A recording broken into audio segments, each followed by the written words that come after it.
వేల మందిని ప్రొఫెషనల్స్ గా మార్చిన ఇనోమాటిక్స్ తో మీరు కూడా మీ డ్రీమ్ కెరియర్ ని ఇప్పుడే స్టార్ట్ చేయండి.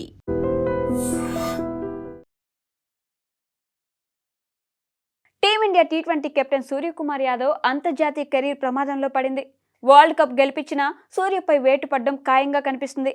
బ్యాటింగ్ లో ఘోరమైన ఫామ్, వయసు పైపడ్డం లాంటి విషయాలు ఈ టీమిండియా కెప్టెన్ కు ప్రతికూలంగా మారాయి. ముఖ్యంగా బ్యాటింగ్ లో సూర్య ఫామ్ పూర్తిగా పోయింది. ఇటీవలే టీ20 వరల్డ్ కప్ తో పాటు ప్రస్తుతం ఐపీఎల్లోనూ పెద్దగా రాణించింది కూడా లేదు. దీంతో సూర్య ఫామ్ పై అభిమానులతో పాటు బీసీసీఐని కూడా ఆందోళనకు గురిచేస్తుంది. గత 2 ఏళ్లలో సూర్య ఫామ్ తగ్గుతూ వచ్చింది. ఐపీఎల్ 2025 సీజన్లో అదరగొట్టి గాడిలో పడ్డాడని అనుకునే లోపు మళ్లీ తన పేలవ ఫామ్ను కొనసాగించారు. 2025లో అంతర్జాతీయ టీ20 ఫార్మాట్లో సూర్య బ్యాటింగ్ రికార్డు వర్స్ట్గా ఉంది. కనీసం 20 యావరేజ్ కూడా లేదు. భారత జట్టు వరుసగా విజయాలు సాధించడం, అదే సమయంలో సూర్య కెప్టెన్ కావడంతో సెలెక్టర్లు కష్టంగానే భరిస్తూ వచ్చారు. 2026 వరల్డ్ కప్ లాంటి బిగ్ టోర్నీకి ముందు కెప్టెన్ ని మారిస్తే జట్టు గందరగోళానికి గురవుతుందని, పైగా అప్పటికప్పుడు సడన్ గా సూర్యను తప్పిస్తే జట్టును లీడ్ చేసే ప్లేయర్ లేడని భావించిన సెలెక్టర్లు వరల్డ్ కప్ కు ఈ మిస్టర్ 360 ప్లేయర్ ను కెప్టెన్ గా కొనసాగించక తప్పలేదు. అయితే వరల్డ్ కప్ ముగియడంతో సూర్య ఆటలు ఇకపై సాగేలా కనిపించడం లేదు. ఇకపై భారత జట్టులో కొనసాగడం కష్టంగానే కనిపిస్తుంది.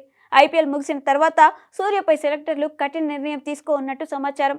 జట్టులో నుంచి తప్పించి అతడి స్థానంలో ఫామ్లో ఉన్న పట్టిదార్ లేదా శ్రేయాస్ అయ్యర్లకు ఛాన్స్ ఇవ్వడం ఖాయంగా మారిందనే వార్తలు వినిపిస్తున్నాయి. జూన్ 26 నుండి జూలై 11 వరకు భారత జట్టు మొత్తం 7 టీ20 మ్యాచ్లు ఆడనుంది. ఇందులో భాగంగా మొదట ఐర్లాండ్తో 2 టీ20 మ్యాచ్లు, ఆ తర్వాత ఇంగ్లాండ్తో 5 టీ20 మ్యాచ్లు ఆడాల్సి ఉంది. ఈ 2 సిరీస్లు సూర్య కెరీర్ను డిసైడ్ చేయనున్నాయి. 2028 టీ20 వరల్డ్ కప్ను దృష్టిలో పెట్టుకుని సూర్యకు తప్పించే అవకాశాలే ఎక్కువగా కనిపిస్తున్నాయి. సూర్య తప్పుకుంటే ఆ స్థానంలో సత్తా చాటడానికి, కెప్టెన్సీ చేయడానికి పట్టిదార్, శ్రేయాస్ రెడీగా ఉన్నారు. Royal Challengers Bengaluru captain Rajat Patidar ప్రస్తుతం జరుగుతున్న ఐపీఎల్లో ఆకాశమే హద్దుగా చెలరేగుతున్నాడు. ఆడిన ప్రతి మ్యాచ్ 200 పైగా స్ట్రైక్ రేట్తో విధ్వంసకర ఇన్నింగ్స్లు ఆడుతున్నాడు. 32 ఏళ్ల వయసైన ఈ ఆర్సీబీ కెప్టెన్ ఫుల్ స్వింగ్లో ఉన్నాడు. స్పిన్, పేస్ బౌలింగ్ అని తేడా లేకుండా తన క్లాసికల్ షాట్లతో టీమిండియాలకు వచ్చే దిశగా అడుగులేస్తున్నాడు. మరోవైపు శ్రేయాస్ అయ్యర్ కూడా ఏమాత్రం తగ్గడం లేదు. కుర్రాలతో పోటీపడి మరీ పరుగులు చేస్తున్నాడు. విధ్వంసకర బ్యాటింగ్తో వరుసగా 2వ సీజన్లోనూ సక్సెస్ఫుల్ బ్యాటర్గా దూసుకెళ్తున్నాడు. సూర్య స్థానంలో వీరిద్దరిలో ఒకరికి లేదా ఇద్దరికి ఛాన్స్ దక్కొచ్చు.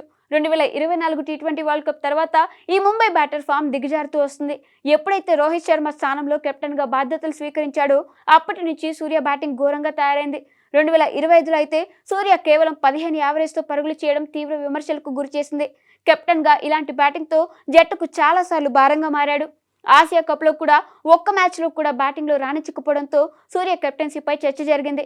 ఆ తర్వాత జరిగిన ద్వైపాక్షిక సిరీస్లోనూ ఈ టీమిండియా టీ20 కెప్టెన్ తన పేలవ ఫామ్ కొనసాగించాడు. అయితే దగ్గరలో వరల్డ్ కప్ ఉండడంతో సూర్య బతికిపోయాడు. వరల్డ్ కప్ ముందు న్యూజిలాండ్తో జరిగిన సిరీస్లో అద్భుతంగా రాణించిన సూర్య కాన్ఫిడెంట్ గా కనిపించాడు. యుఎస్ఏలో జరిగిన తొలి మ్యాచ్ లో జట్టు మొత్తం విఫలమైన 84 పరుగులతో అదరగొట్టాడు. అయితే ఈ మ్యాచ్ తర్వాత మళ్లీ సూర్య ఫామ్ పోయింది. చిన్న జట్లపై కూడా ఆడలేక చేతులెత్తేశాడు. ఇక ఫైనల్లో డకౌట్ అయ్యాడు. పోనీ ఐపీఎల్లో అయినా ఫామ్ లోకి వస్తాడనుకుంటే సూర్య మళ్లీ తడబడుతున్నాడు. బ్యాటింగ్ లో విఫలమైన అదే సమయంలో కెప్టెన్ గా జట్టును అద్భుతంగా లీడ్ చేశాడు. సూర్య ఇండియన్ టీ20 కెప్టెన్ గా అడుగుపెట్టిన దగ్గర నుంచి మన జట్టు తిరుగులేని విజయాలతో దూసుకెళ్లింది. ఈ క్రమంలో కనీసం ఒక్క సిరీస్ కూడా టీమిండియా ఓడిపోలేదు. ఈ క్రమంలో ఆసియా కప్తో పాటు తాజాగా టీ20 వరల్డ్ కప్ గెలుచుకుంది. జట్టు సమిష్టిగా ఆడుతూ విజయాలను సాధించడంతో సూర్యకు ఎదురు లేకుండా పోతుంది. ఈ ముంబై ప్లేయర్ ఫామ్ను ఎవరూ ప్రశ్నించడానికి లేకుండా పోయింది. అయితే ఇప్పుడు పరిస్థితులు మారాయి. సూర్యపై వేటు వేయడానికి సెలెక్టర్లు సిద్ధంగా ఉన్నారు. మరి ఇలాంటి క్లిష్ట పరిస్థితుల్లో సూర్య ఇకనైనా తన వింటేజ్ బ్యాటింగ్తో తిరిగి ఫామ్లోకి వస్తాడా, లేకపోతే జట్టులో స్థానం కోల్పోతాడా అనే విషయం ఐపీఎల్ తర్వాత తెలుస్తుంది. మనకి ఐపీఎల్ స్టార్ట్ అవుతుంది అనగానే మనం అన్ని టీంల బలాబలాలు అనాలిసిస్ స్టార్ట్ చేస్తాం. కప్పు గెలుచుకున్న తర్వాత చేసే ఈవెంట్ ఎలా ఉంటుందో వీళ్ళు ముందే ఆ సెలబ్రేషన్ స్టార్ట్ చేశారేమో అనిపించేలా ఉంది.